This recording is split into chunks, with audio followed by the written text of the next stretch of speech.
चलिए, क्या देख रहे थे हम लोग? गतिविधियाँ। तो उसमें हम लोग देख लिए थे सारा चीज़, ठीक है। और समितियाँ भी देख लिए थे कि क्या है नहीं है। चलिए, यानी आर्टिकल 119 तक देख लिए थे। 20 देखना था ना? हाँ, देख लिए थे 20। संसद में भाषा, हाँ, संसद में भाषा।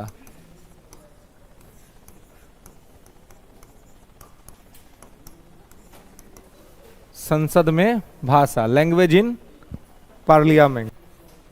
अब देखेंगे कि संसद की आधिकारिक भाषा, ऑफिशियल लैंग्वेज क्या निश्चित किया गया है कि संसद की आधिकारिक भाषा क्या होगी। तो आप देखेंगे कि संसद की आधिकारिक भाषा 2,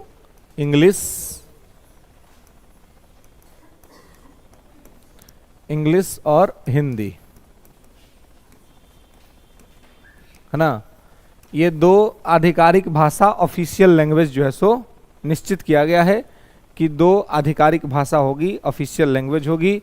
एक इंग्लिश होगा और एक हिंदी होगा। तो इंग्लिश और हिंदी, ये 2 आधिकारिक भाषा संसद में प्रयोग किया जाएगा। आधिकारिक भाषा का मतलब है कि ऑफिशियल लैंग्वेज की संसद में काम। तो संसद में काम मुख्यतः इन्हीं 2 भाषाओं में होता है, ठीक है। इसमें निश्चित किया गया था कि इंग्लिश लंबे समय तक नहीं रहेगा। इंग्लिश को कहा गया था कि 15 वर्ष बाद इंग्लिश को खत्म कर देना था, ठीक है। संविधान लागू होने के 15 वर्ष तक इंग्लिश चलता, उसके बाद इंग्लिश को खत्म कर देना था। लेकिन इंग्लिश खत्म नहीं हुआ, ठीक है। और इंग्लिश को कंटिन्यू करा दिया गया हिंदी के साथ साथ, और आज भी इंग्लिश चल रहा है। जबकि नियम ये बना था कि 1965 में इंग्लिश को हम लोग क्या कर देंगे, तो खत्म कर देंगे, है ना। इंग्लिश को खत्म कर देंगे 1965 तक। तो इंग्लिश को खत्म कर देने की बात थी, लेकिन इंग्लिश खत्म हुआ नहीं और इंग्लिश लगातार जो है सो चल रहा है। तो संसद में जो आधिकारिक भाषा है वो आधिकारिक भाषा है इंग्लिश की और हिंदी की, ठीक है। ये 2 आधिकारिक भाषा है। इन्हीं 2 भाषा में ऑफिशियल काम जो भी संसद में होता है, डॉक्यूमेंट्री वर्क, तो डॉक्यूमेंट्री वर्क सब संसद में जो होता है वो इसी के मतलब हिंदी में होगा या इंग्लिश में होगा, ठीक है। लेकिन आप देखते हैं कि संसद में कोई कोई सदस्य अपने भाषा में भी बोलता है ना, वो अपना क्षेत्रीय भाषा में बोलता है। तो इसका अधिकार दिया गया है कि यदि कोई सदस्य अपने भाषा में चाहता है संसद में बोलना तो वो बोल सकता है, उसको कोई दिक्कत नहीं है। लेकिन हाँ, इसके लिए उसको प्रिजाइडिंग अफसर से परमिशन लेना पड़ेगा। लोकसभा में लोकसभा अध्यक्ष से पूछना पड़ेगा, राज्यसभा में सभापति से पूछना पड़ेगा कि हम अपने भाषा में बोलना चाहते हैं, क्या मुझे इस बात की अनुमति है। यदि अनुमति मिलेगी तो आप बोल सकते हैं अथवा नहीं बोल सकते हैं। क्लियर है? तो ये इस तरह की स्थिति यहां पर बनती है, इसको ध्यान रखना है, ठीक है। चलिए, तो इंग्लिश और हिंदी, इसको ध्यान रखना है कि संसद में भाषा इंग्लिश और हिंदी ही प्रयोग की जाएगी, दूसरी कोई भाषा प्रयोग नहीं की जाएगी, ठीक है। चलिए, इसके अलावे आर्टिकल 121, आर्टिकल 121 क्या कहता है? आर्टिकल 121 कहता है कि न्यायाधीशों के संबंध में किसी भी प्रकार की चर्चा संसद में नहीं की जाएगी।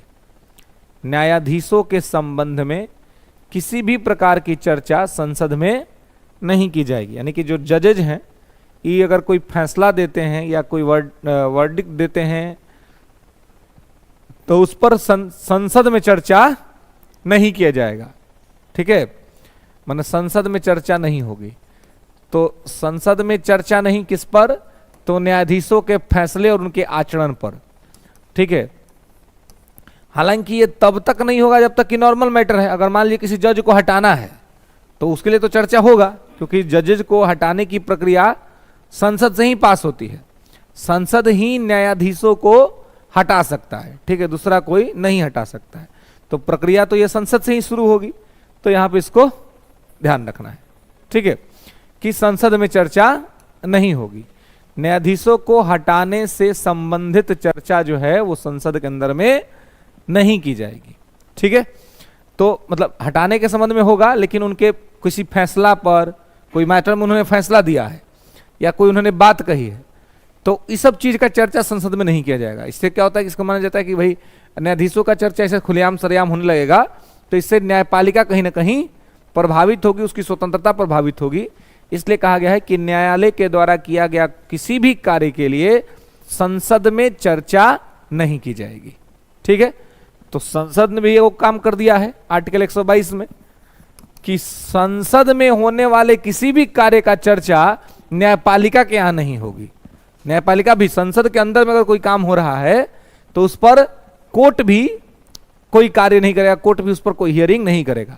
जो आर्टिकल 105 में भी आपने पढ़ा है संसदीय विशेषाधिकार, कि संसद में यदि कुछ भी हो रहा है तो उसको लेकर के न्यायपालिका सवाल नहीं पूछ सकती है ना।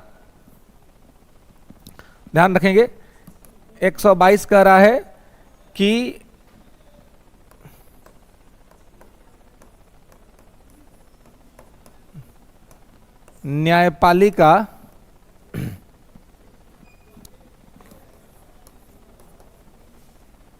न्यायपालिका के द्वारा संसद में किए गए कार्यों की चर्चा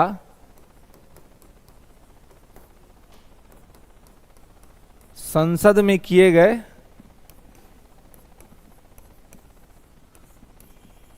कार्यों की चर्चा नहीं की जाएगी। ठीक है, क्लियर है। न्यायपालिका के द्वारा संसद में किए गए कार्यों की चर्चा नहीं की जाएगी। ठीक है, अब देखिए यहां कि 121 कहता है कि न्यायपालिका के कार्य का चर्चा संसद में नहीं होगा, 122 कहता है कि संसद में किए गए कार्य का चर्चा न्यायपालिका में नहीं होगा। तो हिंदी सिनेमा का वो गीत सुने होंगे आप लोग, हमारे अंगनों में तुम्हारा क्या काम है, सुने ना। तो एक पगला कहता है कि हमारे यहाँ तोहर कोनो काम नहीं है, यही कहता है कि तोहर कोनो, दोनों अपना में कॉम्प्रोमाइज कर लिया है ना। तो 121 122 का रिलेशन क्या है, हमारे अंगनों में तुम्हारा क्या काम है, कोई काम नहीं है। आप अपना अंगना में देखिए, हम अपना अंगना देख रहे हैं, नहीं कि अपने यहाँ वाला कचड़वा निकाल के हमारे यहाँ गिरा दीजिएगा। गांव में देखते कि झगड़ा कैसे होता है, गांव में झगड़ा का मेन कारण क्या होता है, सब बाहर बाहर करके पड़ोसी के यहाँ लगा देगा, हो गया मैटर है ना। बहुत तरह मैंने गांव में जो झगड़ा सब होता है ना, वो सब अलौकिक कारण सब होता है उसका, है ना। हाँ, बकरी नहीं मिल रही है भाई, बकरी नहीं मिल रही तो हो गया मैटर उसका, है ना, खा गया वो थोड़ा ना। ऐसा ऐसा बात पर कहेगा कि भाई बकरी नहीं मिल रही मतलब कि उसका मैटर कर दिया सब, है ना। होली के टाइम पर, होली जमाना रहता है, सब बकरी वाला सब अपन बकरी को संभाल लेता है कि भाई अगर ये फ्री कहीं दिख गई तो सब इसका उपाय कर देगा, तो सब अपना ही कर लेता है। हाँ, मतलब कि उसके द्वारा अगर कोई कार्य किया गया है तो संसद में अगर सार्वजनिक रूप से चर्चा होगी, मतलब कि आप क्रिटिसाइज कर रहे हैं ना, तो न्यायपालिका का आप क्रिटिसिज्म अगर करेंगे तो इससे समाज में अच्छा मैसेज नहीं जाएगा, उसकी विश्वसनीयता प्रभावित होगी। ऐसे ही अगर संसद के सदस्यों के बातों को लेकर के कोर्ट हर बात पे सवाल पूछने लगे तो उनका स्वतंत्रता खत्म हो जाएगा ना। इसलिए दोनों को अधिकार दिया गया है कि दोनों अपना अपना अधिकार क्षेत्र में रहते हुए अपना अपना काम करे, दोनों में से कोई किसी के भी काम में हस्तक्षेप ना करे। यही बेसिकली यहां पर बात कहा गया है। ठीक है, हाँ, है? कौन मार खाने लगता है, हम कहें कि मार खाने लगता है। मानहानि का मैटर संसद में थोड़ी होता है। मानहानि का तो आपका भी हो सकता है, किसी का भी हो सकता है, किसी ने कोई अनावश्यक रूप से गलत बात बोल रहा है ना, गलत आरोप लगा रहा है, तो मानहानि का केस कर सकता है, उसका संसद से क्या लेना देना। ये सब कोई सब अध्यक्ष देखेगा, ये सब न्यायपालिका नहीं देखेगी, है ना। अगर कोई आदमी कुछ गलत बोलेगा तो हाँ बाहर का चल जाएगा। बाहर में अगर आप संसद के बाहर अगर आप कुछ भी बोलते हैं तो वो कोर्ट हियरिंग कर लेगा, लेकिन संसद में अगर कुछ बोल रहे हैं, कुछ कर रहे हैं, तो उसके लिए वहां का पीठासीन अधिकारी को जो एक्शन लेना होगा लेगा, कोर्ट उस पर कोई एक्शन नहीं लेगा। हाँ, न्यायालय में संसद के द्वारा किए कार्य का न्यायालय में चर्चा नहीं। 21 कहता है कि न्यायालय के द्वारा किया गया कार्य का चर्चा संसद में नहीं। ठीक है, चलिए पोगली कहाँ से लोग हुए यहाँ, लेकिन पोगली है। देखिए पागल, देखिए की रे प्रेम हो गए की तो रहा।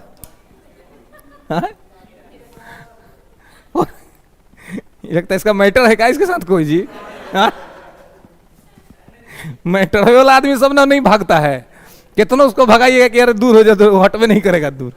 देख रहे हैं, चल भाई रहो जी ले अपना जिंदगी, कोई बात नहीं। आइए 123 ordinance power of the president, राष्ट्रपति की अध्यादेश जारी करने की शक्ति।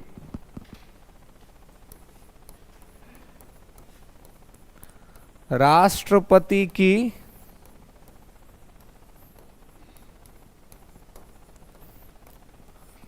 अध्यादेश जारी करने की शक्ति।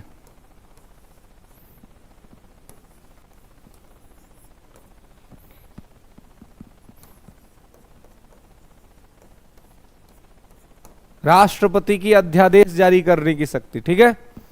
Ordinance power of the president, ठीक है। अब देखिए तो अध्यादेश क्या होता है, राष्ट्रपति का अध्यादेश क्या होता है, तो अध्यादेश एक अस्थायी कानून होता है। क्या होता है, अस्थायी कानून, टेम्पररी एक्ट। अभी कैसे होता है तो देखिए, जैसे मान लीजिए कि कानून कहां बनता है, संसद में।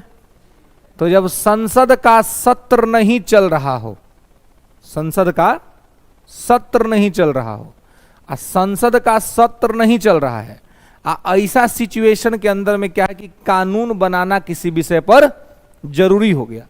संसद सत्र चल नहीं रहा है, कानून बनाना जरूरी हो गया। तो जब कानून बनाना जरूरी हो गया,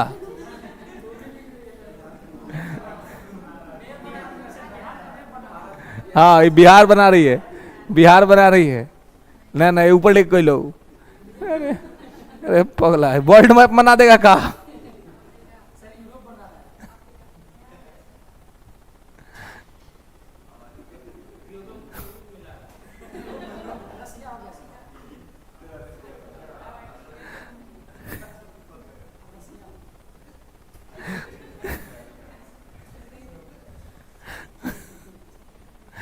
अरे भाई जो न पगली जो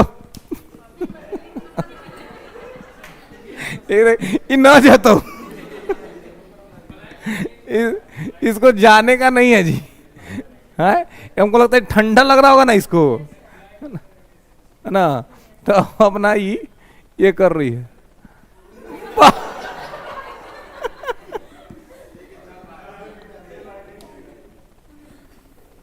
अरे इतने एकदम कमाल के ले भाई। चलिए तो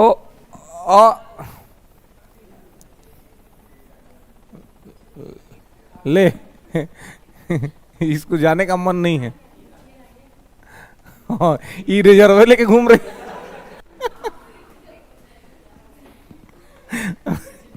अरे भाई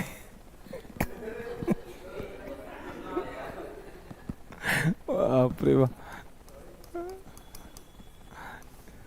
चलिए तो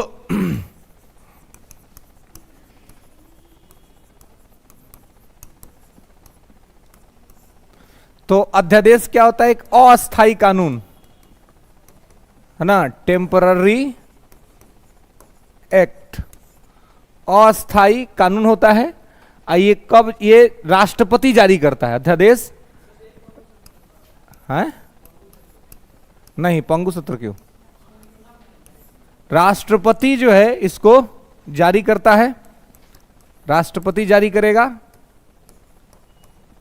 प्रधानमंत्री के सिफारिश पर, नहीं राष्ट्रपति जारी करेगा प्रधानमंत्री के सिफारिश पर। प्रधानमंत्री को लगेगा कि किसी मुद्दा पर कानून बनाना एकदम जरूरी है, उस समय जो है वो संसद नहीं चल रहा है, तो कानून कैसे बनेगा, तो राष्ट्रपति को कहेगा कि आप अध्यादेश जारी कर दीजिए। तो प्रधानमंत्री के सिफारिश पर। ठीक है, बहुत बार इसका मिसयूज भी होता है। जैसे कि मान लीजिए कि सरकार को पता है कि हम कोई विवादित कानून लेके आ रहे हैं, ठीक है, आई कानून संसद में लाएंगे तो विपक्ष इसको पास नहीं होने देगा, तो सरकार क्या कर देगी, इंतजार करेगी कि संसद का सत्र कब खत्म होता है। 17 में नहीं लाएगी, सत्र खत्म हो जाएगा तब राष्ट्रपति को कहेगी कि सुनिए सर, भुला गए थे, वो कानून बनाना था हमको, अब तो सत्र खत्म हो गया, तो एक काम करिए आप एक ऑर्डर निकाल दीजिए, तो हम सुला देते हैं। बस राष्ट्रपति ऑर्डर निकाल देंगे, बस जैसे ही वो आएगा उसी दिन से वो कानून माना जाएगा। एक अध्यादेश का जो एज होता है, जो आयु होता है, वो 6 महीना होता है ना। पूछा जाता है कि एक अध्यादेश का एज कितना होता है, 6 महीना। माने कि 6 महीना के अंदर में अगर संसद ने उसको पारित कर दिया तब तो परमानेंट कानून रह जाएगा, और 6 महीने तक अगर संसद का परमिशन इसको नहीं मिला तो फिर 6 महीने बाद ये अपने आप खत्म हो जाएगा। लेकिन इसके पास होने का क्या नियम है?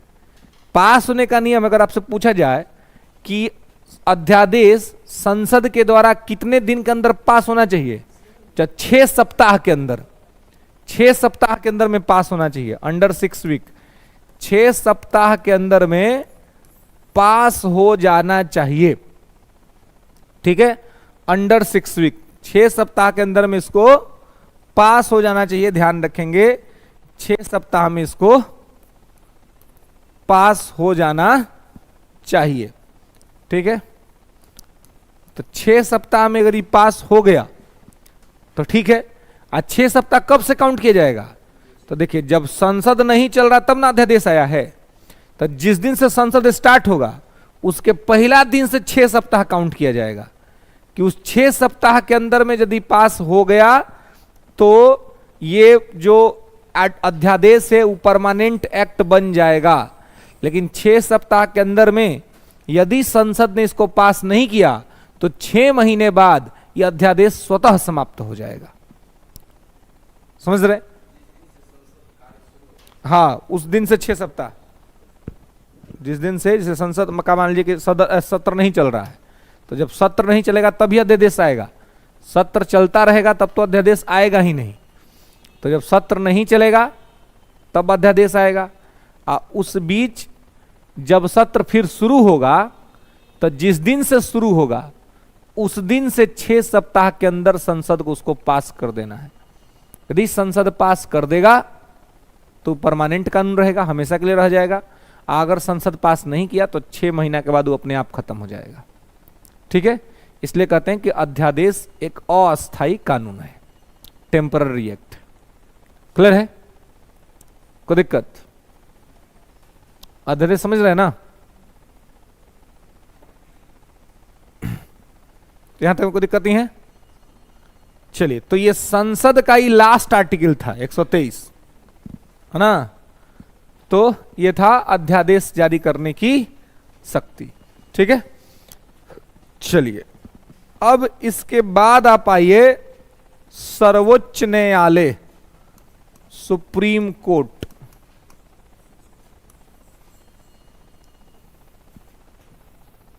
सर्वोच्च न्यायालय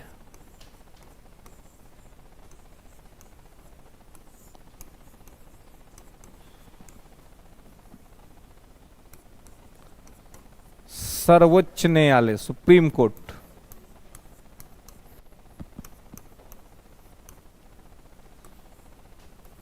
पार्ट 5, आर्टिकल 124 से 147।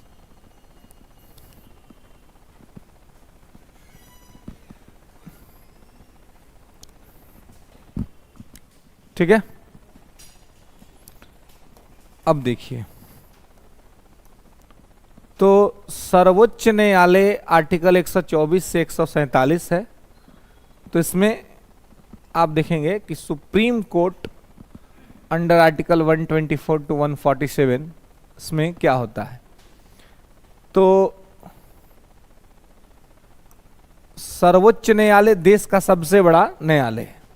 ठीक है, अगर आपसे पूछा जाए कि सर्वोच्च न्यायालय सबसे पहले, फर्स्ट ऑफ ऑल, सबसे पहले कब स्थापित हुआ था? 1774 में। क्या नाम था? Privy council. बिल्कुल, गुड। 1773 के एक्ट से 1774 में पहली बार प्रीवी काउंसिल के नाम से भारत में एक सर्वोच्च न्यायालय की स्थापना हुई थी। ठीक है, लिखेंगे थोड़ा सा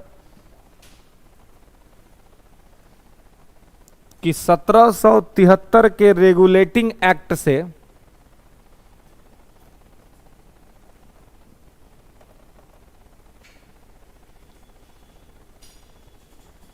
1773 के रेगुलेटिंग एक्ट से 1774 में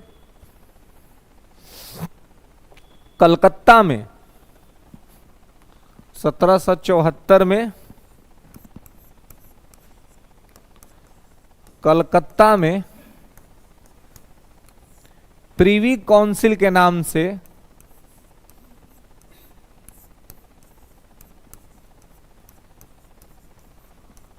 प्रीवी काउंसिल के नाम से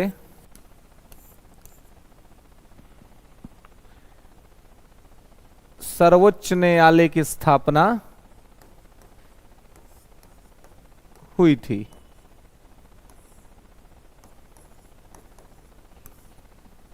सर्वोच्च न्यायालय की स्थापना हुई थी। ठीक है, अब देखिए कि जब यहां पे सर्वोच्च न्यायालय की स्थापना हुई थी प्रिवी काउंसिल के नाम से, तो यहां पे आप देखेंगे कि 1774 में ऐसा हुआ था। ठीक है, 1773 के एक्ट के मुताबिक।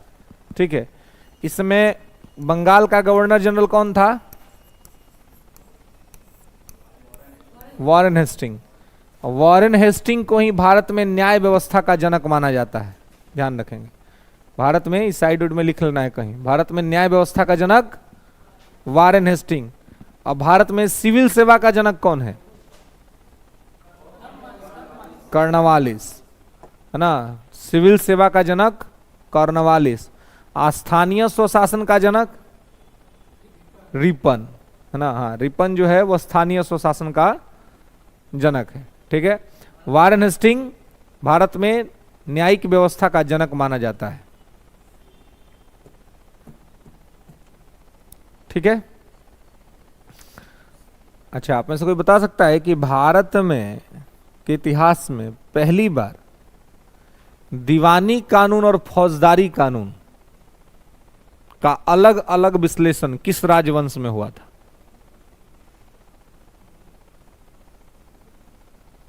पहली बार, जैसे आज है ना criminal law, civil law, criminal court अलग होता है, सिविल कोर्ट अलग होता है। फिर वही लोग क्या हो कि नहीं उसे आ गया ना। हाँ, आनंद लेने दीजिए इसको अब।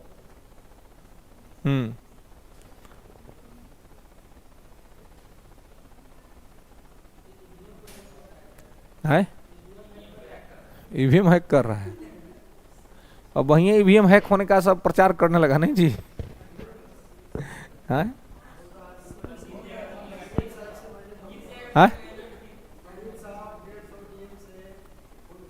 कौन?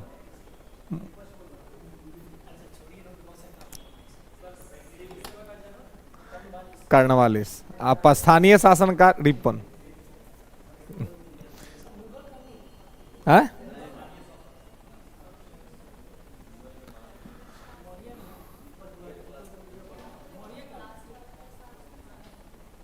प्रशासनिक, स्थानीय स्वशासन, लोकल गवर्नमेंट।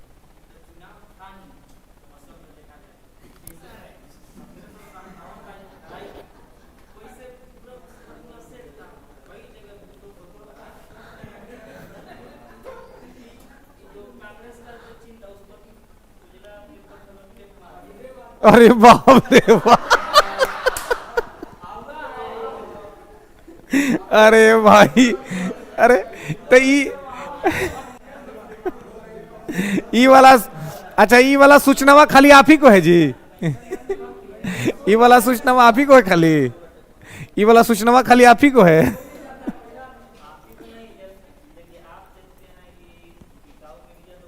अरे वाह,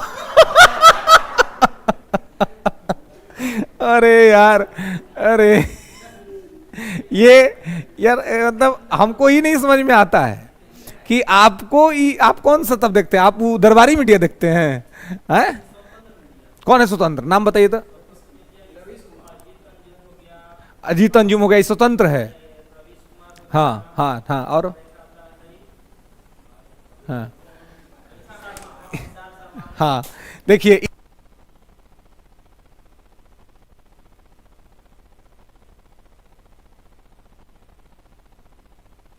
लोग, इनका एक भी न्यूज ऐसा बता दीजिए जिन्होंने कुछ अच्छा बात किया हो सरकार का, एक भी न्यूज।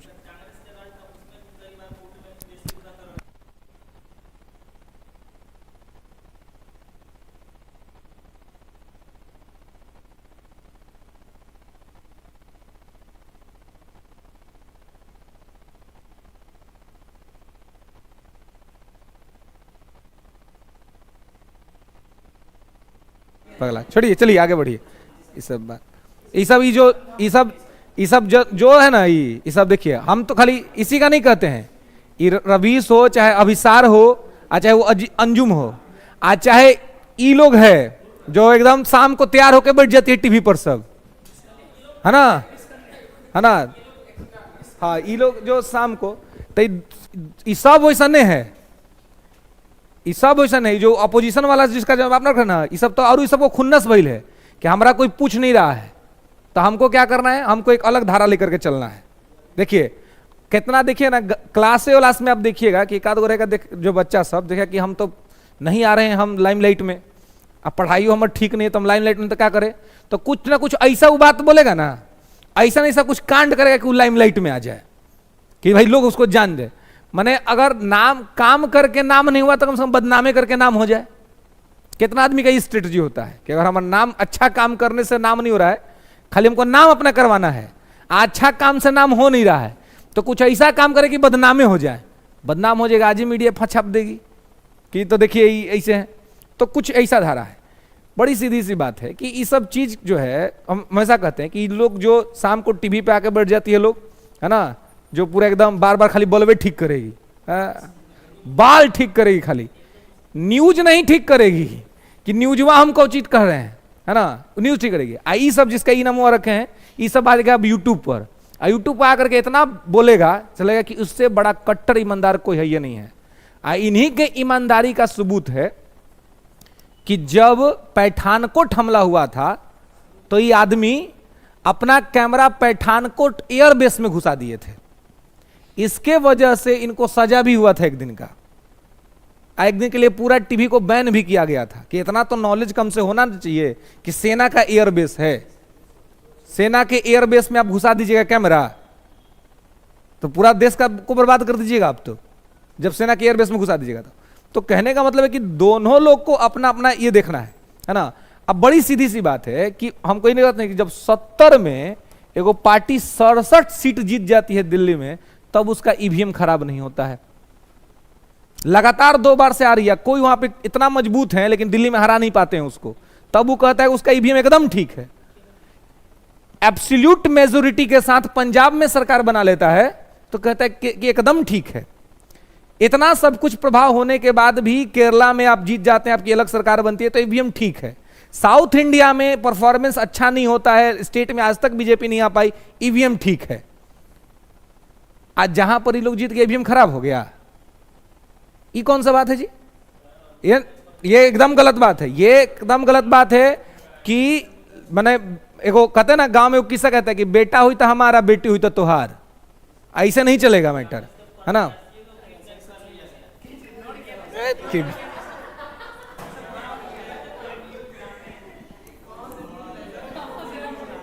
आइए आइए, छोड़िए छोड़िए, ये लगता है ना रवीश कुमार दिमाग पर हावी हो गया है। चलिए आइए आइए, तो प्रीवी काउंसिल यहां पर है, ठीक है। इसके बाद आइए 1900, हाँ, पहला बार भारत में फौजदारी और दीवानी मामला अलग अलग हुआ था मौर्य काल में, मौर्य काल में, ठीक है। मौर्य काल में जो है वो हुआ था। पहली बार फौजदारी और दीवानी मामला, क्रिमिनल और सिविल, फौजदारी और दीवानी, है ना। तो ये क्लियर हुआ था। अब देखिए, अब उसमें एक सवाल आप से पूछा सकता है कि खास करके जो सीनियर सेकेंडरी में जो लोग जाएंगे उनके लिए, या जिनको एंशिएंट, मिडिवल, मॉडर्न सब जानना है उनके लिए, कि मौर्य काल में जो फौजदारी का जो कोड था उसका नाम क्या था, उसको क्या नाम दिया गया था? तो उसको नाम दिया गया था कंटकाशोधन। कंटकाशोधन, फौजदारी कोड का नाम कंटकाशोधन, और दीवानी कोड का नाम धर्म अस्थीय।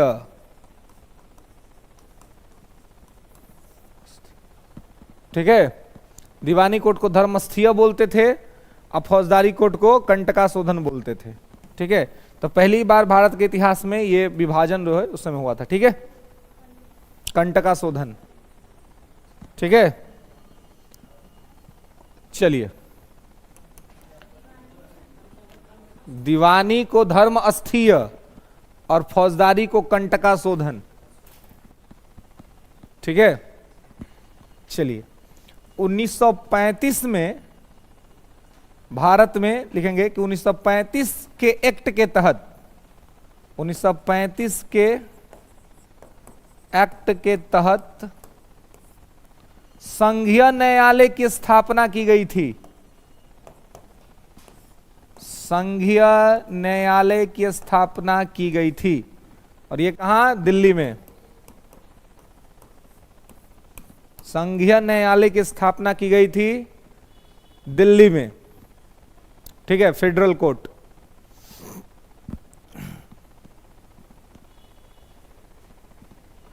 तो ये वही काम करता था जो काम प्रिवी काउंसिल करती थी। तो प्रिवी काउंसिल के बाद कौन सा कोर्ट आया? Federal court. ठीक है, तो यह भी जो है ये क्या था? सुप्रीम कोर्ट के जैसा ही था। उस समय देश का सबसे बड़ा कोर्ट ये था। पहले था प्रिवी काउंसिल, उसके बाद हो गया फेडरल कोर्ट। इसके बाद देश स्वतंत्र हुआ। ठीक है, और वर्तमान का जो सर्वोच्च न्यायालय आप देख रहे हैं, ये कब स्थापित हुआ? 24 जनवरी 1950। गलत उत्तर है ना? 28 जनवरी 1950 देखेंगे। 28 जनवरी, कहां 24 जनवरी देखे थे तो उसको बदल दीजिएगा। 28 जनवरी 1950 को वर्तमान के सर्वोच्च न्यायालय की स्थापना दिल्ली में की गई थी, सुप्रीम कोर्ट। कल है तो सारा मैटर वह क्लियर हो ही जाएगा जी। कल है क्लास रखना पड़ेगा जी। हाँ, 27-28 को एग्जाम है। इधर 3 दिन 4 दिन पता नहीं कहा बंद कर दिया। हाँ? तो आप लोग के लिए नोटिस थोड़ा ना था, बच्चा सबके लिए नोटिस था। संस्थान को कौन नोटिस भेजा था? हैं? बोलिए। हैं? कौन सी का नोटिस? बच्चा सबके लिए था ना। हाँ, बच्चों के लिए देखे थे आप नोटिस? हाँ, देखे थे आप? अच्छा। हम अपने बाकी संस्थानों के अंदर में सैटरडे तक क्लास लिए, खाली कि वो कल संडे को छुट्टी था, खाली वो संडे था, है ना। हम तो वोटों के दिन क्लास करवाए थे। हमारा वोट तो 25 का ना था, 1 तारीख को थोड़े था, है ना। तो नहीं गए तो ठीक, हमारा वोट कोई तो और मार देता नहीं जी।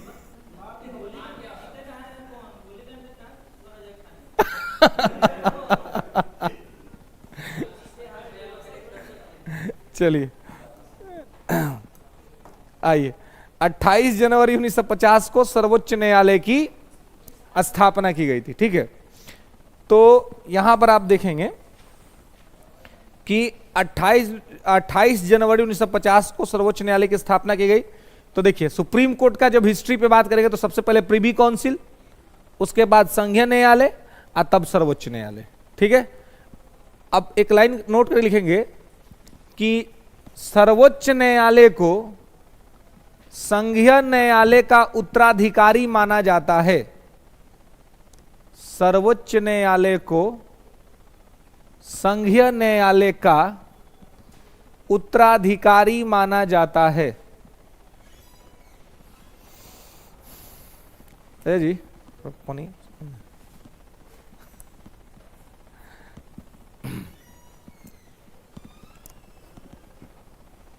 ठीक है, तो यहां पर इसको ध्यान रखें कि उत्तराधिकारी, उत्तराधिकारी समझते ना, सक्सेसर। ठीक है, सक्सेसर माने पिता के बाद पुत्र को जो विरासत मिलता है। आजकल तो हम लोग लोकतंत्र में हैं, लेकिन बहुत सारे पुत्र हैं जो पिता के विरासत को संभाल रहे हैं, है ना, और लोग संभाल रहे हैं, बहुत से लोग हैं। एक इन्हीं को क्यों कहें, एक इन्हीं को कहना ठीक नहीं है, ऐसे बहुत से लोग हैं जो ऐसा संभाल रहे हैं। ठीक है, तो ये कहीं ना कहीं हम ही लोग का असफलता है ना, जनता का ही असफलता है ना। जनता उनको दे रही है तभी तो संभाल रहे हैं, जनता अगर नहीं दे तो कौन कैसे संभालेंगे। इसी चक्कर में नए आदमी को मौका नहीं मिलता है, क्योंकि जनता खुद ही नए आदमी को स्वीकार नहीं करती है ना। तो लोग समझते हैं कि भाई तो राजतंत्र जैसा है, हमारा पिताजी का था, अब हमारा है, फिर अगले बाद हमारे अगले जो जनरेशन है उनका होगा।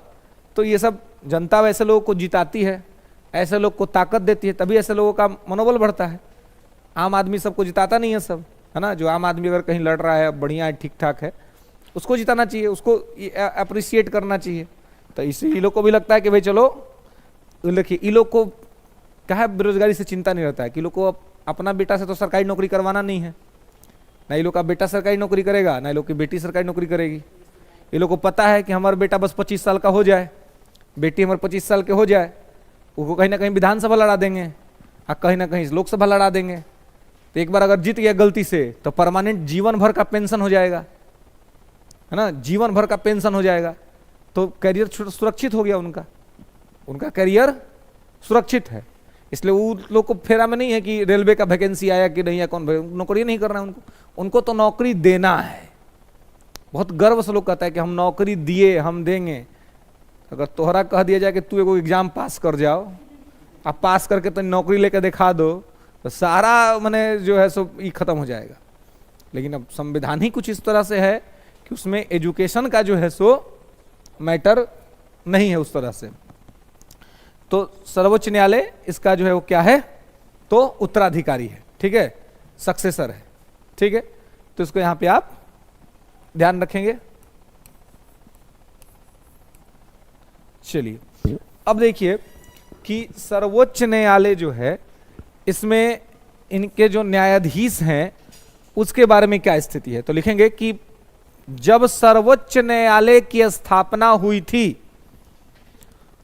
मतलब कब, 28 जनवरी 1950 को, जब सर्वोच्च न्यायालय की स्थापना हुई थी तब इसमें कुल 8 जज थे। तब इसमें कुल 8 जज थे।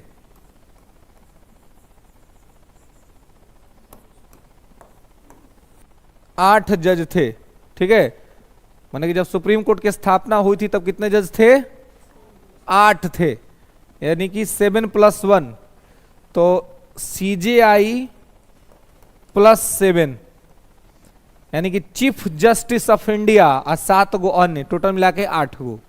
तो जब सर्वोच्च न्यायालय बना था तब इसमें कितने जज थे, 8।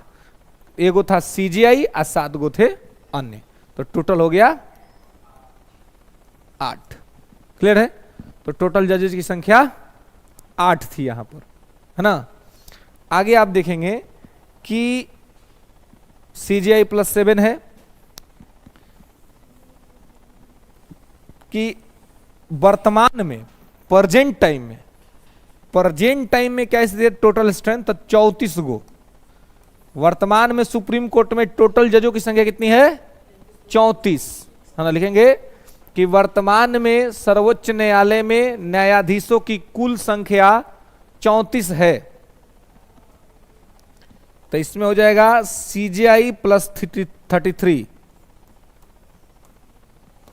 CJI plus 33, chief justice of India अब प्लस 33 गो और, ठीक है ना। तो ये टोटल कितना हो जाएगा, टोटल हो गया 34 गो, ठीक है।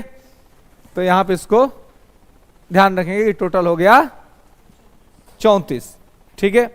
CJI प्लस 33, तो टोटल हो गया 34, ओके। तो यहां पे इसको ध्यान रखेंगे। अब है कि जब ये 8 गो था तो इसमें भारत का पहला CJI कौन था, हीरालाल जे कानिया।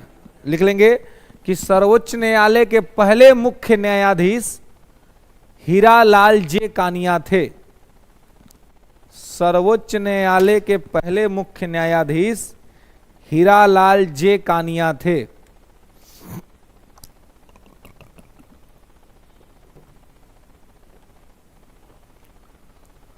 पहले मुख्य न्यायाधीश हीरालाल जे कानिया थे, ठीक है।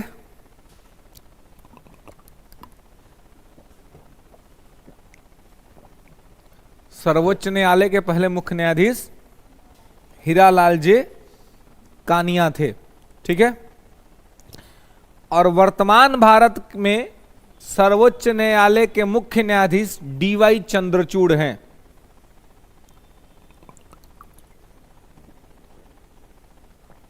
वर्तमान में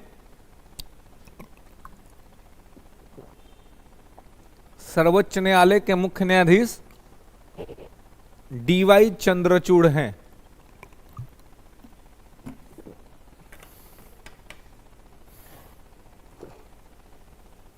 DY चंद्रचूड़, ठीक है।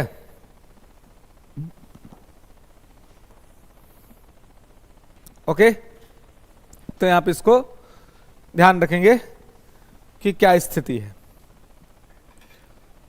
तो यहां पर हो गया 33, ठीक है, और यहां हो गया 7, और दोनों में एक एक CJ जुड़ जाएगा। अब है कि आपसे पूछा सकता है कि संसद में ये संसद कह रहे हैं, सर्वोच्च न्यायालय में न्यायाधीशों की संख्या कौन बढ़ा सकता है या कौन घटा सकता है। तो बिल्कुल संसद जो है वो बढ़ा घटा सकती है। नोट लिख लेंगे कि सर्वोच्च न्यायालय में न्यायाधीशों की संख्या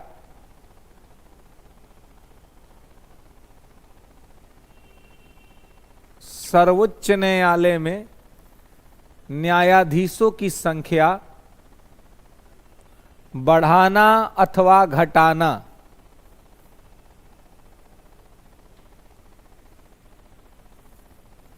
का अधिकार संसद के पास है।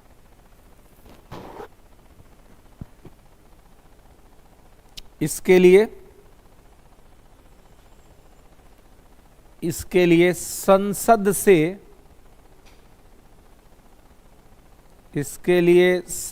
से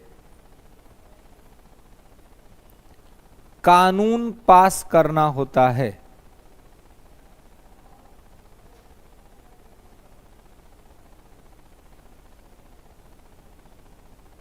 इसके लिए संसद से कानून पास करना होता है, ठीक है। संसद कानून पास करेगी तभी ये हो पाएगा, ठीक है। संसद इसके लिए कानून पास करती है, क्लियर है। तो संसद जब कानून पास करेगी तभी सुप्रीम कोर्ट में जजों का नंबर बढ़ेगा या घटेगा। अच्छा, अगर आपसे पूछा जाए कि हाई कोर्ट में जजों की संख्या कौन बढ़ा या घटा सकता है,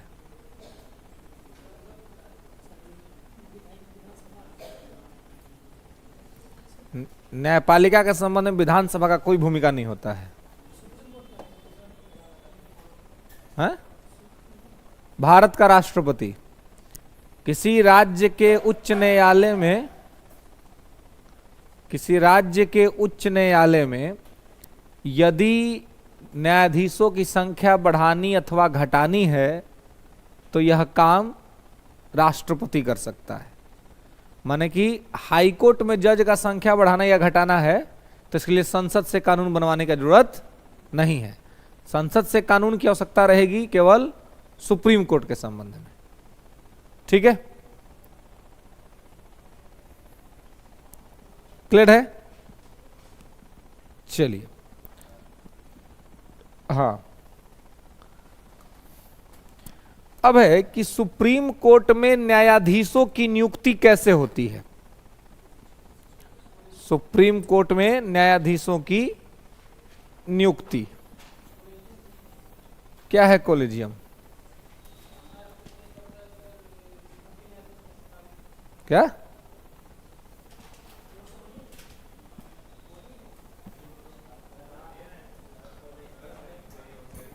तुम बोल सकते हो, तुम बोला कॉलेजियम,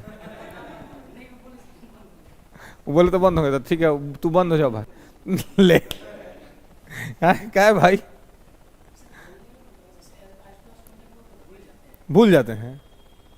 अच्छा, अगर कोई चीज याद रहेगा तो उसको बोलते वक्त कहे भूल जाएगा जी आदमी, तो बुलाएगा तो बुलाए गलती, अगर गलती बुलाई दे तो क्या हो जाएगा? यहाँ कोई मैटर नहीं ना है। अरे गलती बुला दे तो उसमें क्या टेंशन लेना। देखिए, आप जब विद्यार्थी जीवन में जब हैं, तब विद्यार्थी जीवन में अगर हैं तो उस समय बिल्कुल भी ना सोचे कि हमको अपना इज्जत बनाना है, अपना इमेज बनाना है। कितना दिन रहता ना, कितना विद्यार्थी से सोचेंगे ना, क्लास में तो कुछ पूछ देंगे तो भाई दिक्कत हो जाएगा। क्लास में अगर जिसका बेइज्जती हो गया, वो समझिए कि जीवन भर इज्जत कमाएगा। अगर किसी जिसका क्लास में बेइज्जती नहीं हुआ, उसका लोग बेइज्जती करेगा, सड़क पर बेइज्जती होगा उसका। तो इसलिए प्रयास करना चाहिए कि हम अगर क्लास में हैं, कहीं कुछ पढ़ रहे हैं, तो वहां बिल्कुल ना हिचके, बिल्कुल ना झिझके।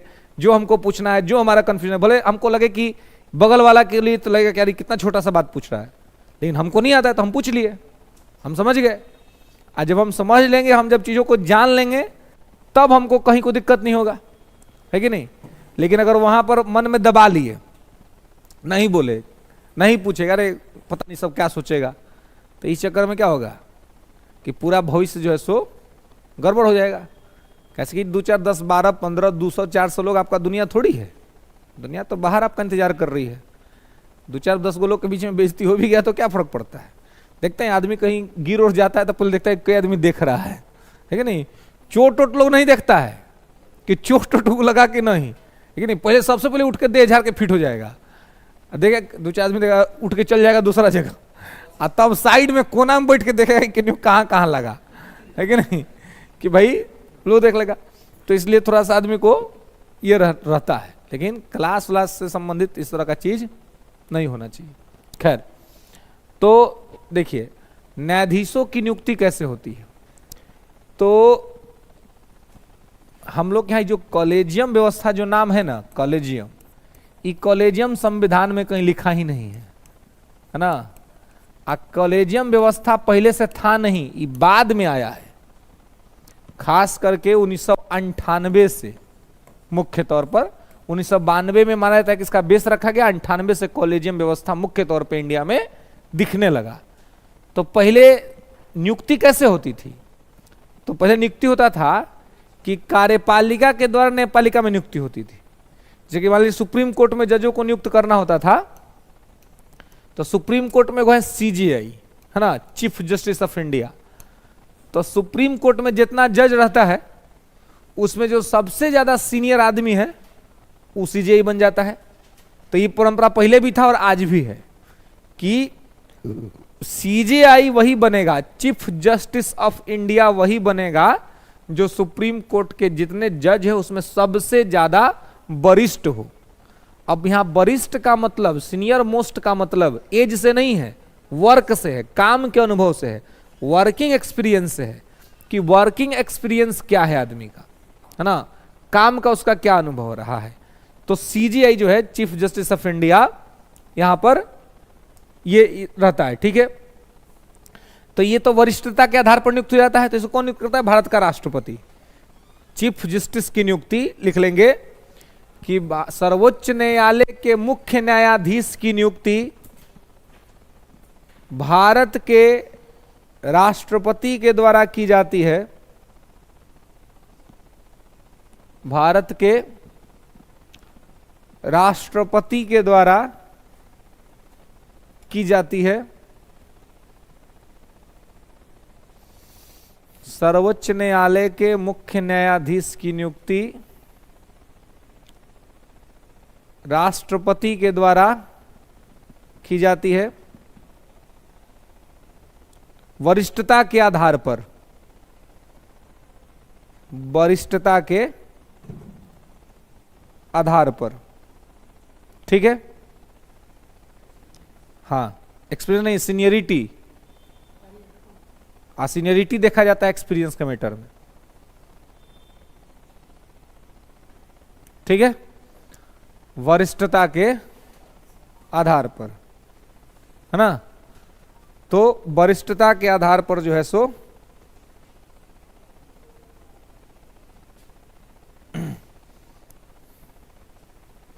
तो यहां पे इसको ध्यान रखना है। ठीक है, तो अब आप देखेंगे कि कॉलेजियम सिस्टम जो है ये किस संदर्भ में यूज होता है।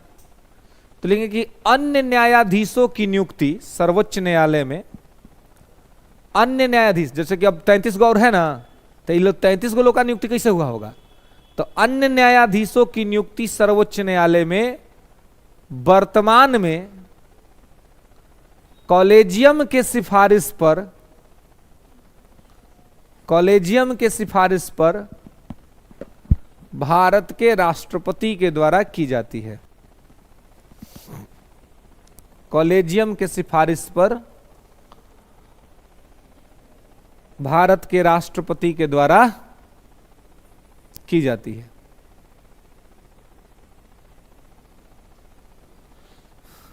ठीक है,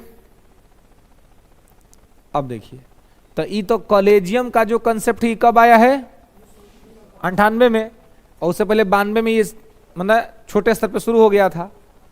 तो ये पूछा सकता नहीं कि उससे पहले तो ये नियुक्ति कैसे होता था। तो पहले कॉलेजियम नहीं था। तो सर्वोच्च न्यायालय के न्यायाधीशों की नियुक्ति के संबंध में एक आर्टिकल है, आर्टिकल 124(1). तो 124(1) में कहा गया है कि सर्वोच्च न्यायालय के न्यायाधीश के सलाह पर, मुख्य न्यायाधीश के सलाह पर राष्ट्रपति जो है वो अन्य न्यायाधीशों की नियुक्ति करेगा।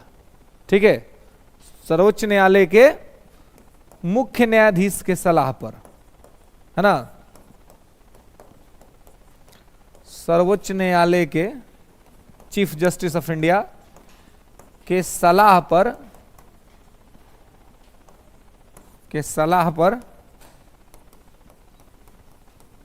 राष्ट्रपति अन्य न्यायाधीशों को नियुक्त करेगा। तो ये तो पहले व्यवस्था था ना, अन्य न्यायाधीशों को नियुक्त करेगा, मतलब कि जिसको कहेंगे उसको ही नियुक्त करेगा। ठीक है, लेकिन अब है कि क्या इनके द्वारा दिया गया सलाह राष्ट्रपति पर बाध्यकारी था या राष्ट्रपति अपने हिसाब से भी कर सकता था। तो पहले अपने हिसाब से भी कर सकते थे, यही व्यवस्था था और इसमें लगभग ये व्यवस्था ठीक ठाक चल रहा था। लेकिन दिक्कत क्या हुई, 1973 में एक समस्या हुआ। 1973 में कब, जब केशवानंद भारती केस का फैसला आया, है ना। केशवानंद भारती केस का फैसला कब आया था, 24 अप्रैल 1973 को, जिसमें क्या हुआ, इसमें आया था मूल संरचना से संबंधित सिद्धांत। इसमें सर्वोच्च न्यायालय ने कहा कि संसद को संविधान में संशोधन करने की शक्ति तो है, लेकिन संविधान के मूल संरचना का संशोधन नहीं कर सकता है। अब मूल संरचना क्या होता है, बेसिक स्ट्रक्चर। तो बेसिक जैसा कि एकदम मूल चीज जो आपका बदला नहीं जा सकता हो। तो जो मतलब कि जो संविधान निर्माताओं ने जैसे कि संविधान की सर्वोच्चता, कि संविधान सबसे बड़ा चीज क्या है, मूल संरचना है, मूल अधिकार, सब क्या है, मूल संरचना है। भारत का धर्मनिरपेक्षता का कैरेक्टर मूल संरचना है। तो कहा कि मूल मतलब मूल ऐसा चीज कि उसके बिना मतलब वो आधार है आदमी को बनाने का। तो बाकी आप थोड़ा बहुत बदलाव कर सकते हैं, मूल संरचना में आप बदलाव नहीं कर सकते। अब इसको जैसे इससे समझिए कि जैसे कि आप देखते हैं लड़की लोग को, है ना जी, लड़कियों का क्या होता है, चाहे महिलाओं का आप देखिएगा कि मूल संरचना में बदलाव नहीं। अब ईश्वर जैसा मान लीजिए कि नक्शा बना दिए, वो तो नहीं बदलेगा, लेकिन आप नॉर्मल घर में कोई बैठा हुआ है ना, तो घर में जाके देखिए, है ना, तो नॉर्मल आदमी नॉर्मल दिखेगा, है कि नहीं। मॉर्निंग वाला थियरी दूसरा है, पगला हर चीज में एक को घुसा देगा। मॉर्निंग में तो हम बोलते हैं कि देखिए मॉर्निंग में आपको लड़की कब देखना चाहिए, लड़की चाहे लड़को, लड़कियों को लड़का देखना तो वो हो। मॉर्निंग में आदमी ओरिजिनलिटी दिखता है आदमी का, जैसे जैसे सूत के उठेगा ना, किसी को होता है कि अंकल कहता है लड़की देखने जाना है, तो देखने जाना है तो प्लानिंग करके जाता है, पगला उस दिन तो तैयार ना होके आएगा आदमी, पूरा बढ़िया से तैयार हो जाएगा। लड़की देखना तो कहिए कि हम कहियो आ सकते हैं, कहियो मैंने कब, तो हम सीधे पहुंचेंगे क्या कब, कहेंगे पहुंच के कहीं क्या चाय पीने का आज मन था आप ही के यहाँ जी, तो सोचे कि चाय पीने आ जाते हैं। अब कहिए चाय, तो क्या, तो चाय तो नहीं, उसी से तो नहीं भिजवाइए। अब तैयार होने का मौका नहीं मिला, अब ऐसे स्थिति गेट खोल देता बिल्कुल, तो अब क्या होगा, तो आपको एकदम ओरिजिनल चेहरा दिख जाएगा। अब ओरिजिनल चेहरा में अब क्या होगा कि वहां पर तो कोई मेकअप वेकअप करने का टाइम ही नहीं मिला। तो जो आदमी आपको सुतते उठते अगर बढ़िया लग गया, वो आपको हमेशा बढ़िया लगेगा, है ना। आधार कार्ड, पगला आधार कार्ड में तो बिया पहले ही कट जीतो, आधार कार्ड का फोटो सब गड़बड़े निकालता, आधार कार्ड वोटर आईडी कार्ड, है ना, ओरिजिनल। हाँ, बढ़िया बढ़िया आदमी का ऐसा फोटो तो खींच देगा ना कि खराब हो जाएगा, ठीक है। तो वो दिक्कत रहता है। तो भोरे भोरे में आप देख लीजिएगा, तो उसमें अगर देख लिया आदमी पसंद पड़ गया तो ठीक है। किसी को कहे कि हम आपको देखने आ रहे हैं स्पेशली, बात है तो आदमी तैयार ना हो जाएगा। जब तैयार हो जाएगा तो ओरिजिनल ब्यूटी का आपको पता कहां से चलेगा, नहीं चलेगा। तो खैर बेसिकली हम लोग मूल संरचना में बात कर रहे हैं। तो अब आप उसमें क्या क्या होता है, तो अब देखिए कि ऐसे नॉर्मल घर में देखिए तो आदमी नॉर्मल दिखेगा, और वही कहीं मार्केट वार्केट जा रहा है तब देखिए तो अलग दिखेगा। और वहीं अगला फेस वॉश से कौन मूल संरचना चेंज होता है ना। सबसे बड़ा चीज होता है क्या चीज, बाल। बालवा ऐसा तरीका से झाड़ देगा ना धर के सब कि दिमाग खराब रहेगा आपका, कि यह आदमी था क्या जिसको हम घर में देखे थे, है ना। बाहर मैंने बाहर मार्केट जा रहा तो फर्स्ट क्लास के झाड़ करके चुआ देगा सामने वहां से, है ना, यही हो गया। शादी ब्याह में अगर कहीं गया ना तो धर के पूरा पूर देगा बलवा को, कहता है पूरा देगा एकदम, पूरा मत होगा एकदम है। अब देखिए अब आदमी एक गो है, लेकिन अलग अलग समय में वो अलग अलग दिख रहा है। तो हम लोग का जो संविधान है वो एक ही है, लेकिन उसमें थोड़ा बहुत संशोधन करके उसको थोड़ा चेंज वेंज किया जा सकता है, लेकिन बहुत बड़ा बदलाव। अब देखिए अब मेकअप करके अब क्या कर सकते हैं, अब वही ना अपना बाल वाल थोड़ा ठीक कर सकते हैं, मुंह में थोड़ा सा लाइटिंग वाइटिंग ला सकते हैं, यही कर सकते हैं। ऐसा थोड़ी कि नाक को हटाकर दूसरे को शिफ्ट कर दीजिएगा, आंख को ठीक शिफ्ट कर देता। नाक, आंख, ओठ, लिप्स, ये सब क्या है, ये आपका मूल संरचना है। तो मूल संरचना आप नहीं बदल सकते हैं, अब मूल संरचना में थोड़ा बहुत आप सुधार कर सकते हैं। तो वही कहा सुप्रीम कोर्ट ने कि संविधान का मूल संरचना आप नहीं बदल सकते हैं, थोड़ा बहुत सुधार उधार आप कर सकते हैं। लेकिन मैडम प्राइम मिनिस्टर उस समय थी इंदिरा गांधी जी, है ना। तो जब कोई फैसला आता है ना सुप्रीम कोर्ट का किसी केस पर, तो उसमें एक बेंच बनता है। अभी तक का भारत के इतिहास का सबसे बड़ा बेंच है केशवानंद भारती बेंच, 13 जज का बेंच, अभी इससे बड़ा बेंच बना नहीं है आज तक, ठीक है। तो 13 जज का बेंच, तो इसमें जब फैसला पढ़ा गया, जब फैसला आया, तब फैसला 7-6 से आया। माने 7 गो जज एक फैसले में थे, आज 6 गो जज एक फैसले में थे, तो बहुमत 7 की तरफ था, तो 7 वाला बात मान लिया गया। लेकिन जो 6 गो वाला जो जज लोग था ना, वो लोग का जो नेतृत्व कर रहे थे यहां पर 6 गो जज सबका, उनका नाम था एन रॉय। और एन रॉय साहब जो थे, उन्होंने कहा कि संसद को संविधान में संशोधन करने का पूरा अधिकार होना चाहिए, कहीं भी किसी भी तरह का संशोधन। तो ये वही बात कह रहे थे जो इंदिरा गांधी चाहती थी, लेकिन दिक्कत ये था कि यहां पर इनको बहुमत नहीं था, तो इनका बात नहीं माना गया। बात माना गया इन 7 जजों का, तो वही लागू हुआ। तो अब यहां पर मैडम प्राइम मिनिस्टर ने, जो अभी आपने लिखा कि चीफ जस्टिस नियुक्त करने में यह नियम था कि सीनियर मोस्ट जज जो सुप्रीम कोर्ट का चीफ में होगा उसको हम बना देंगे चीफ जस्टिस। तो 1973 में मैडम प्राइम मिनिस्टर ने इस मैटर में इंटरफेयर कर दिया।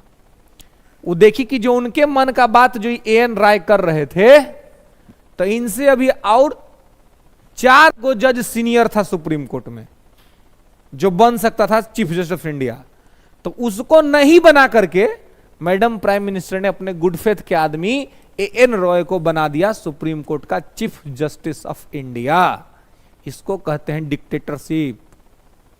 ना वर्तमान की पीढ़ी को पता नहीं है, अब पगला सब आकर के वर्तमान खाली बताते हो ना, वो राठी, ध्रुव राठी। देश के जनता का मनोभाव तो पता चल ही गया होगा कि क्या है ना, सबको कमाना है जी, खाली कमाने का है कि हम क्या बोलेंगे, हम क्या बोलेंगे तो हमारा व्यू बढ़ेगा। है क्या लग गया है? ई कौन है? तो ई क्या करता है?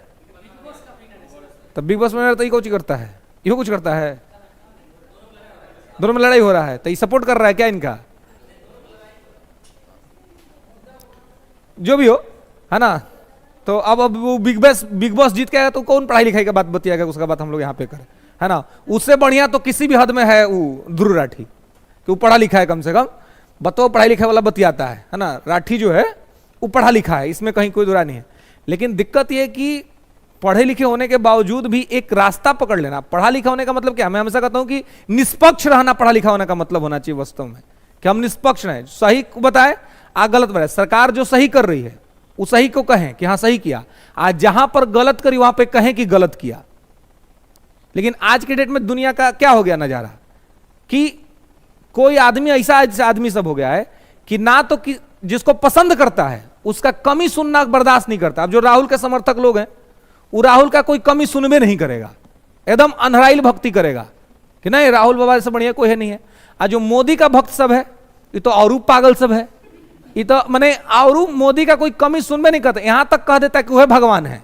अरे पगला, अवतार कैसे हो गए वो, है कि नहीं? हाँ तो है तो वही कह रहे ना कि तो दोनों अनपढ़ कुपढ़ हैं। अगर खास करके पढ़ लिख करके ये काम कर रहे हैं तो फिर उनके पढ़ने का कोई मतलब नहीं है। वास्तविकता तो ये होगी, अच्छा आदमी तब आप तभी हैं जब आप कहें कि राहुल गांधी की ये कमियां हैं और साथ में राहुल गांधी में ये अच्छाइयां हैं। ये हुआ सही मूल्यांकन। मोदी में ये कमियां हैं और मोदी में ये अच्छाइयां हैं। क्योंकि कोई भी व्यक्ति, आप स्वयं या मैं खुद, कोई भी व्यक्ति 100% सही हो ही नहीं सकता है। सब जगह में कुछ ना कुछ कमियां रहेंगी और कुछ ना कुछ अच्छाइयां रहेंगी। कोई परफेक्ट हो ही नहीं सकता है, कुछ ना कुछ तो उसके आधार पर ना मूल्यांकन होना चाहिए। तो यहां जिसको मन में बैठा लिया उसका कमी सुनबे नहीं करेगा। अब लालू जी को बहुत सब शिकायत करता है, लालू ऐसे, लेकिन लालू जी भारत के एकमात्र ऐसे रेल मिनिस्टर जिसने भारत के रेल को फायदे में पहुंचाया। तो उसकी क्वालिटी है ना जी, इसको भी तो रखना पड़ेगा ना दुनिया के सामने। लेकिन खाली कहे कि ई कर दिया वो कर दिया, वो किया, वो उसकी कमियां हैं, बताइए कि हाँ उन्होंने भ्रष्टाचार किया, उन पे भ्रष्टाचार के मुकदमे हैं। लेकिन यह भी बताना जरूरी है कि देश का रेलवे का जो कूड़ा करकट था उसको बेच करके रेलवे को बेहतरीन बनाने वाले अगर रेलवे मंत्री कोई था तो वो लालू यादव था। लेकिन ये नहीं कोई बोलेगा, ये तो बताना पड़ेगा ना देश को कि भाई आपको क्या है नहीं है ना। वो पहले जब लालू जी रेल के मुख्यमंत्री नहीं थे, रेलवे के मिनिस्टर नहीं थे, तब रेलवे में जनरल बॉगी जो होता था ना वो ऐसा पटरा का रहता था। आम आदमी का ना अगर पटना से दिल्ली जा रहा है, ये गर्मी में पटरवा पर बैठ जाएगा ना, उसका हालत खराब हो जाता था। लेकिन वही आदमी है कि रेलवे के जनरल बॉगी में सोफा वाला चेयर लगवा दिया। क्रेडिट तो उसको देना पड़ेगा ना। लेकिन दिक्कत क्या है? दिक्कत यही है देश में कि जिसको आपने बुरा मान लिया, अब उसका अच्छाई आप ना कोई आपको बताता है और ना आप सुनना चाहते हैं। आज जिसको आपने बुरा मान लिया, अच्छा मान लिया, उसका आप बुराई नहीं सुनना चाहते। ये तो गलत बात है ना। यही हम कहते कि जो रवीश कुमार वाला जो ग्रुप है, आएगो जो आज तक वाला में वो जो 9 बजे लेके आता है ब्लैक एंड व्हाइट, है ना, वो पहले अपना ब्लैक एंड व्हाइट देख ले आदमी। तो ये दोनों जो है ना, ये दोनों आपन आपन नाव बहाता है। ये वो कहता है कि देश में खाली खराबे चीज है, वो कहता है कि देश में खाली अच्छे चीज है, जबकि देश में दोनों ही चीजें हो रही हैं। कुछ गलत भी हो रहा है और कुछ अच्छा भी हो रहा है। तो आपका अगर आप सही में निष्पक्ष व्यक्ति हैं, संविधान को समझने वाले व्यक्ति हैं, तो आप बताइए, देश दुनिया के सामने रखिए कि कौन कितना क्या क्या अच्छा कर रहा है और किसने कहां कहां पे क्या क्या बुरा किया है। उसके बाद देश की जनता अपने ज्ञानी है, वो अपना देख करके अपने हिसाब से निर्णय कर लेगी। लेकिन सब लोग अपना अपना एजेंडा चलाता है। एगो एजेंडा चला रहा है समर्थन का, एगो एजेंडा चला रहा है विरोध का।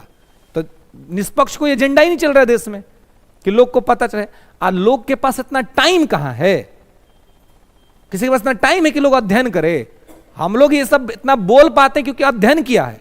अध्ययन इसलिए नहीं किया है कि देश के राजनीति को समझे, अध्ययन इसलिए किया था कि एग्जाम पास करे। एग्जाम का सिलेबस है ऐसा कि आपको सबका अच्छाई और बुराई देखना है। तो इसके लिए थोड़ा ना सब कोई सिविल सर्विस का तैयारी करेगा। देश में कितना % लोग तैयारी करता है? तो जितना से तैयारी करेगा उतना इस बात को समझेगा। और दिक्कत की जो तैयारी करता है, जो इस बात को समझता है, वो वोट देने जाता ही नहीं है, क्योंकि टाइम नहीं है। साल भर का एग्जाम का शेड्यूल है, पीटी है, मेंस है, इंटरव्यू है, इसी में पूरा टाइम निकल रहा है। लोग सोचता है कहा जाए हम वहां पे वोट देने के लिए। तो वोट कौन दे रहा है? वोट वो आदमी दे रहा है जिसको इस बारे में कुछ नॉलेज ही नहीं है। तो इसलिए उसको खाली जाति, धर्म, संप्रदाय और क्षेत्र बताया जाता है, और उसको यही समझ में ही आता है। उसको कोई बताने वाला ही नहीं है कि देश के सभी प्रधानमंत्रियों का इतिहास एक बार समझो। एक वर्ग है जो खाली नेहरू जी का शिकायतें बतियाएगा कि नेहरू कुछ कभी नहीं किए। एक है कि नेहरू जी को एकदम बना देगा राष्ट्र पुरुष कि उन्होंने ही सब कर दिया। तो दोनों ही लाइन गलत है। नेहरू जी की बहुत सारी अच्छी बातें हैं, उनके बहुत सारी अच्छी नीतियों की वजह से देश बहुत मजबूत हुआ, लेकिन उनके बहुत सारी गलत नीतियां भी थी जिसके वजह से देश कमजोर भी हुआ। ठीक उसी प्रकार से ये वर्तमान के प्रधानमंत्री भी हैं। इस 10 साल में उन्होंने बहुत अच्छे अच्छे काम किए, जिस अच्छे कामों की वजह से देश का भूमिका बढ़ा, देश ताकतवर भी हुआ। लेकिन इसी 10 साल में इनको इस बात का क्रेडिट जाएगा कि इन्होंने देश में बेरोजगारी बढ़ा दी, देश में महंगाई बढ़ा दिया, देश के अंदर में जो कंट्रोल एस्टैब्लिश होना चाहिए था इकोनॉमी के ऊपर में, वो इनसे नहीं हो पाया। इसका क्रेडिट भी इनको लेना पड़ेगा। इस प्रकार से कौन व्याख्या करता है? आप एक आदमी का नाम बताइए ना। एको को है देश में मीडिया चैनल? एको को देश का मीडिया वाला ऐसा हो जो बताता हो कि गलत कर रहा है वो अच्छा सही कर रहा है? कौनो नहीं है। आज सब कहता है कि हम लोकतंत्र के चौथा स्तंभ है। चाइना बढ़िया है, इसलिए कहते हैं कि चाइना बढ़िया है क्योंकि चाइना समझ रहा है कि प्राइवेटाइजेशन होगा तो ये सब अपना अपना कमाने के चक्कर में अपना अपना एजेंडा चलाएगा, इसलिए कंट्रोल कर दिया धर के मीडिया को। साम्यवादी देश है, कम्युनिस्ट कंट्री है, पूरा धर के कंट्रोल कर दिया। अब कंट्रोल करने का क्या मतलब हुआ कि हम जो कहेंगे वही तुम दिखाओगे। नो डाउट कि इससे वहां के लोगों के अधिकार और चीजों को क्षति हुआ, लेकिन वही कारण है कि आज चाइना अमेरिका को सीधे टक्कर देता है और अमेरिका से लड़ जाता है किसी मुद्दे पर। क्यों? क्योंकि कम्युनिस्ट रूल है उसके यहां। उसके यहां आप सरकार को बहुत ज्यादा विरोध नहीं कर, सरकार ने जो निर्णय ले लिया सो ले लिया, जो उसको करना है सो उसको करना है। आप उसमें बहुत ज्यादा इंटरफेरेंस नहीं कर सकते हैं। हम लोग यहां तो सरकार को निर्णय लेने के पीछे सोचना पड़ता है। एगो जनसंख्या नियंत्रण कानून लाना है तो कितना बरस से सरकार डर रही है, सोच रही है कि कैसे लाएं, क्या करें, और कहिए से नियम ला दिया कि एक बच्चा से ज्यादा बच्चा आप कर ही नहीं सकते। अब उसके यहां कार्यशील युवा वर्ग की कमी पड़ जाने के कारण चाइना की आबादी बूढ़ी हो चुकी है। तो बूढ़ी हो जाने के कारण चाइना गवर्नमेंट ने एक आदेश रिलीज किया कि एक पेरेंट अब 2 बच्चा पैदा कर सकते हैं, क्योंकि उनको उनके यहां कार्यशील युवा वर्ग की कमी पड़ गई। हम लोग के यहां देखिए, हम लोग लगातार आगे बढ़ रहे हैं।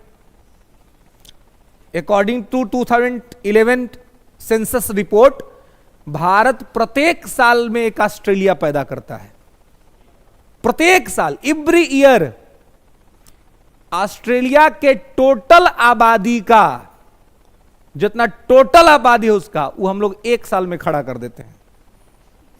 यह है हमारे देश का फर्टिलिटी रेट, है ना। इसी में हम लोग जो है सो आगे। अब आप ही बताइए कि ऐसा विकासशील राष्ट्र में कौन आएगा कि सबको रोजगार देगा भाई? ये भी तो थोड़ा सोचना पड़ेगा कि इतना आदमी सबको रोजगार मिलेगा कहां से, है कि नहीं? तो ये अपने आप में बहुत बड़ा चुनौती और ये सो दिक्कत है। तो यहां पर मैडम प्राइम मिनिस्टर ने ये काम कर दिया, नियम तो विरोध कर दिया उन्होंने। अब सुप्रीम कोर्ट वाला सब देखते रह गया, क्या रही क्या हुआ। 4 गो भी इनसे सीनियर लोग बैठा हुआ है सुप्रीम कोर्ट में, आई 5वां नंबर के आदमी को सुप्रीम कोर्ट में चीफ जस्टिस बना दी। कोर्ट बोलते रह गया, मैडम ने कुछ नहीं सुना। और कहते ना कि एक बार जब आप कुछ कर देते हैं उसके बाद फिर वो लगातार आप करते हैं। तो ये पहला बार उन्होंने ऐसा कब किया? 1973 में किया।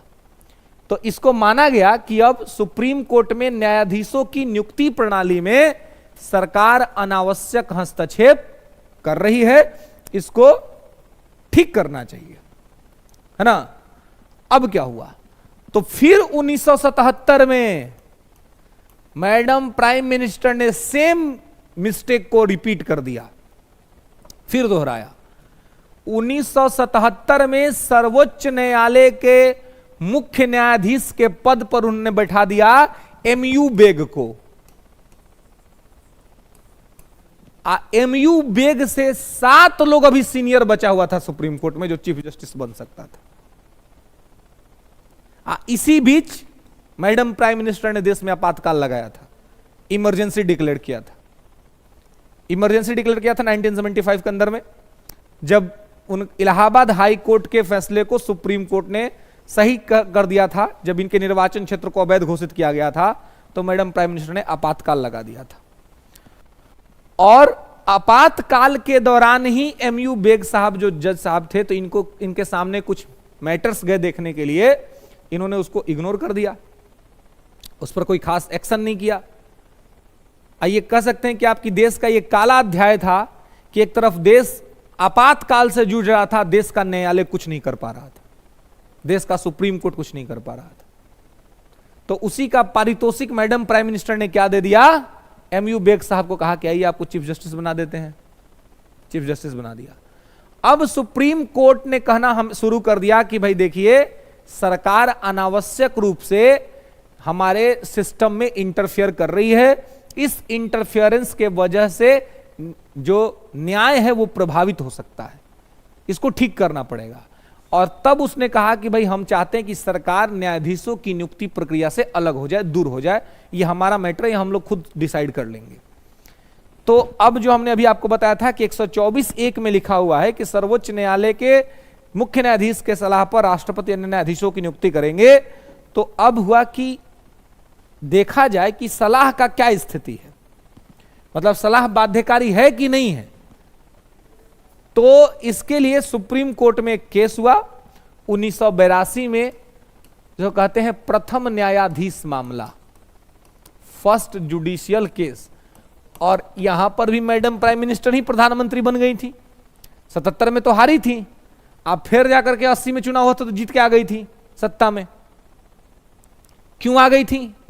अब देखिए, वही मैं कहता हूं कि उस समय भी एक, जैसे आज एक अलायंस बना है इनके खिलाफ, वैसे उस समय भी इंदिरा गांधी के खिलाफ एक अलायंस बना था 77 में।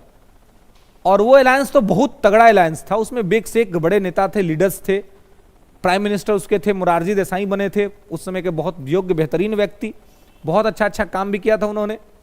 लेकिन गठबंधन की समस्या क्या होती है? इंदिरा जी अकेले जितना दिन चला ली, आई लोग गठबंधन किया 77 में, आज 2 ही साल में सरकार खत्म हो गई, क्योंकि सबको प्रधानमंत्री बनने का मन कर रहा था। प्रधानमंत्री का चेयर ही ऐसा है, सबको बैठने का मन करता है। 80 में फिर चुनाव हुआ, आज जिस देश की जनता ने इंदिरा गांधी को रायबरेली से हराया था, फिर उन्होंने ही जिता करके अब पूर्ण बहुमत की सरकार उनको दे दी 1980 में। इंदिरा गांधी फिर देश की सत्ता में थी, वो जब सत्ता में थी तब 1982 में प्रथम न्यायाधीश मामला हुआ सुप्रीम कोर्ट में, फर्स्ट जुडिशियल केस उसको कहते हैं, ठीक है, प्रथम न्यायाधीश मामला। तो प्रथम न्यायाधीश मामला में क्या हुआ कि सलाह के बारे में बताया जाए कि सलाह की क्या प्रकृति, ये बाध्यकारी है कि नहीं, कि क्या सरकार अपनी मर्जी से कुछ भी मान लेगी, कुछ भी कर लेगी। तो अब देखिए यहां पर सुप्रीम कोर्ट का फैसला क्या आया। 1982 में जब सर्वोच्च न्यायालय से पूछा गया कि सलाह की प्रकृति क्या होगी, तो सर्वोच्च न्यायालय ने कहा कि सलाह जो है वो बाध्यकारी नहीं है, मतलब मानिए चाहे मत मानिए कोई बात नहीं है, सलाह बाध्यकारी नहीं है, यह तो केवल विचारों का आदान प्रदान है। ऐसा सुप्रीम कोर्ट ने अपना फैसला दिया, विचारों का आदान प्रदान। अब इसमें कौन जीत गया? सुप्रीम कोर्ट जीत गया, सरकार जीत गई, है ना। मतलब कि इसमें तो निश्चित हो गया कि सरकार को जो मर्जी सो सरकार करे, सलाह तो बाध्यकारी है ही नहीं, ये इन्होंने कहा। अब देखिए सुप्रीम कोर्ट के पास आगे आप देखें आर्टिकल 137 के तहत एक अधिकार है अपने निर्णय की समीक्षा करने का, कि वो अपना स्वयं के निर्णय का समीक्षा कर सकता है, अपने ही निर्णय का रिव्यू कर सकता है। ये अधिकार है 137 के तहत, ठीक है, आर्टिकल 137 के तहत सुप्रीम कोर्ट को यह अधिकार है कि वो अपने स्वयं के निर्णयों की समीक्षा कर सकता है, ठीक है, ओके। अब आप देखेंगे कि 137 में वो अपने निर्णय की समीक्षा कर सकता है ना। फिर क्या हुआ कि 1982 में स्थिति हुई, 1993 में फिर सुप्रीम कोर्ट में एक केस गया, द्वितीय न्यायाधीश मामला, सेकेंड जुडिशियल केस, है ना, द्वितीय न्यायाधीश मामला, सेकेंड जुडिशियल केस। और फिर इस सेकेंड जुडिशियल केस में यही पूछा गया कि भाई सलाह के बताइए ना क्या करना है, सरकार हम लोग को डिस्टर्ब कर रही है बहुत ज्यादा। तो अब जब यहां पर सलाह के बारे में जब चर्चा हुई कि सलाह के बारे में क्या करना है, तो अब सुप्रीम कोर्ट ने यहां पर अपना फैसला बदल दिया। अब क्या कहा सुप्रीम कोर्ट ने? सुप्रीम कोर्ट ने कहा कि सलाह बाध्यकारी है, advice is the enforceable on the government. हम जो एडवाइस कर रहे हैं वो मानना है, वो क्या है? बाध्यकारी है, ठीक है। तो उन्होंने कह दिया कि सलाह क्या है? बाध्यकारी है ना। और इसी में कहा गया कि देखिए अब जो सरकार के पास, राष्ट्रपति के पास जो सलाह जाएगा वो केवल सीजीआई का नहीं होगा। इसमें कहा गया CGI +2 chief justice of India. अब +2 का मतलब है 2 सीनियर मोस्ट जज, माने कि चीफ जस्टिस ऑफ इंडिया के बाद सुप्रीम कोर्ट में 2 और जो सीनियर जज होगा, ये 3 लोग का मिला करके जो सलाह दिया जाएगा राष्ट्रपति को, जिसके नाम के साथ अब बहुमत से जिसका नाम जाएगा उसी नाम को राष्ट्रपति सुप्रीम कोर्ट में जज बनाएंगे। अब यहां पर बदल गया मैटर, बदल गया ना। 1993 में सुप्रीम कोर्ट का फैसला बदल गया, तो सुप्रीम कोर्ट के पास यह अधिकार है 137 के तहत कि वो अपने निर्णय का समीक्षा कर सकता है। ये सब अधिकार आम आदमी के पास है नहीं है। आप जो बात कह दी उस पर आपको अडिग रहना पड़ेगा, नहीं तो लोग कह देगा कि भरोसे का आदमी नहीं है कि नहीं? क्या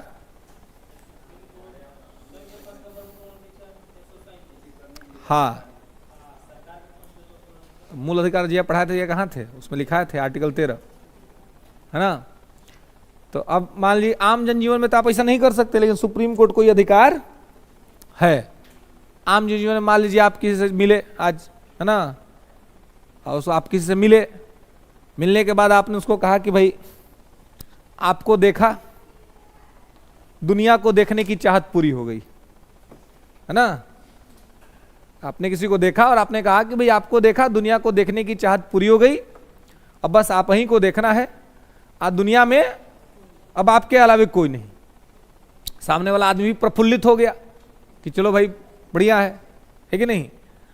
अब फिर 20 दिन 25 दिन के बाद आप जाके मिलते उस आदमी से और आप कहते कि देखिए उस दिन जो हम बतवा बोले थे ना, वो भावना में आके बोल दिए थे, है ना, हमको उसमें संशोधन करना है। तो बोले क्या संशोधन करना है? बोले अभी हमको पूरा दुनिया देखने का चाहत है, अभी हम घूमेंगे, अभी और दुनिया देखेंगे, फिर हम डिसाइड करेंगे कि लाइफ में हमको क्या करना है। अब ऐसा बात करे तो आदमी की सब क्या कहेगा, भाई लॉयल नहीं है, विश्वासी नहीं है ना, धोखाबाज आदमी है।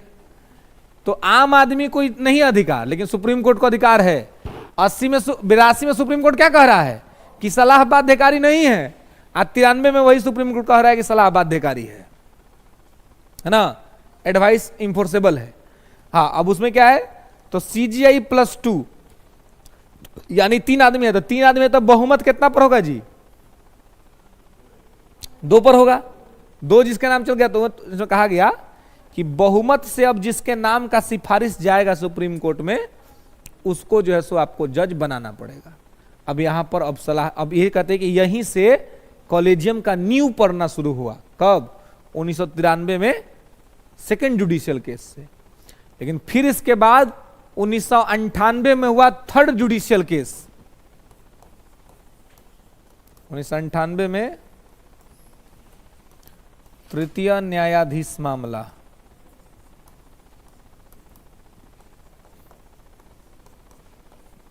Third judicial case. इसमें क्या हुआ, तो थर्ड जुडिशियल केस में आप देखेंगे तृतीय न्यायाधीश मामला में कि यहां पर क्या हुआ। तो तृतीय न्यायाधीश मामला में, थर्ड जुडिशियल केस में आप देखेंगे कि यहां पर कहा गया कि देखिए सलाह तो बाध्यकारी रहेगा ही, लेकिन अब जो सलाह जाएगा सरकार के पास उस CGI +4, माने इसमें संख्या बढ़ा दिया गया, माने कि चीफ जस्टिस ऑफ इंडिया और सुप्रीम कोर्ट के 4 सीनियर मोस्ट जज, हाँ, ये 5 आदमी मिलके जिस नाम का सलाह देंगे राष्ट्रपति को, उसको सुप्रीम कोर्ट में जज बना दिया जाएगा।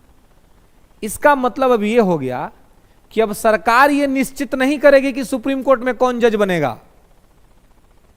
अब सुप्रीम कोर्ट में कौन जज बनेगा ये 5 लोग डिसाइड करेंगे, जो 5 लोग खुद सुप्रीम कोर्ट के ही जज हैं। तो जज ही डिसाइड करेंगे कि सुप्रीम कोर्ट में कौन जज बनेगा। इसी व्यवस्था को कहते हैं कॉलेजियम, और यही कॉलेजियम व्यवस्था भी चल रहा है। तो अभी सुप्रीम कोर्ट में किसी को अगर जज बनना होता है तो उसके नाम की सिफारिश कॉलेजियम भेजती है, CGI +4। तो इसमें बहुमत से जाना चाहिए। अब इसमें 5 लोग हो गया, तो बहुमत कितना पर होगा? 3 पर होगा। तो 3 आदमी अगर किसी भी एक नाम के साथ है, किसको बनाना है, तो राष्ट्रपति उसको बना देंगे। ठीक है, मतलब इसमें अब सरकार का कुछ भी नहीं चलेगा। सरकार का बस इतने काम है, यहां से जो नाम गया उस पर मुहर लगाकर उसको बना देना। अब वर्तमान में यही नियम चल रहा है। ठीक है, अब समझ में आया कि कॉलेजियम क्या होता है। कॉलेजियम का विकास कैसे हुआ, किन कारणों से हुआ, दिक्कत है ना। चलिए, तो आज के लिए बस इतना ही। नेक्स्ट क्लास में इसके आगे देखेंगे। ठीक है, क्या